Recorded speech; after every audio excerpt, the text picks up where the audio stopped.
The word jihad is mentioned in the Quran about 41 times. The words mercy, peace and compassion are mentioned about 355 times.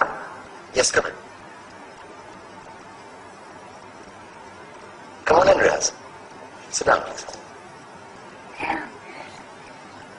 Contrary to popular belief in most Western cultures, Islam is a religion that preaches peace and tolerance.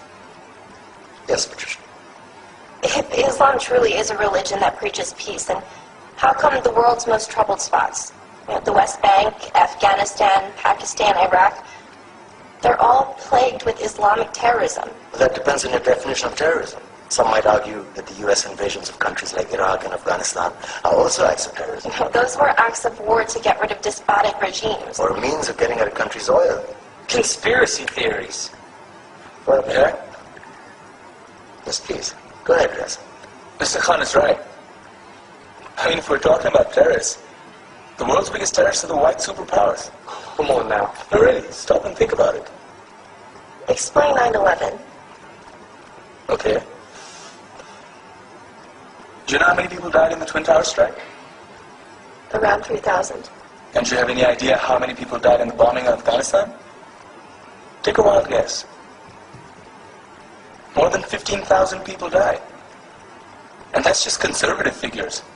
About 50,000 tons of explosives were dropped on innocent civilians. Men, women, children. Yeah, but that was because of the Taliban. Now that you brought it up, did you know that the Taliban was a creation of the CIA to fight the Russians? Whatever. They were still harboring terrorists. Yeah, right. Terrorists that were never found. Just like the weapons of mass destruction that were never found in Iraq. Do you want to get into the death toll in Iraq? 500,000 civilians and counting. And what do Britain and America say when they don't find these weapons? It's simple. They just say sorry. And still refuse to relinquish control of these countries. What are you trying to say? What I'm trying to say is that just because you're American, wear a fancy suit, and call yourself the president, doesn't make you any less of a terrorist.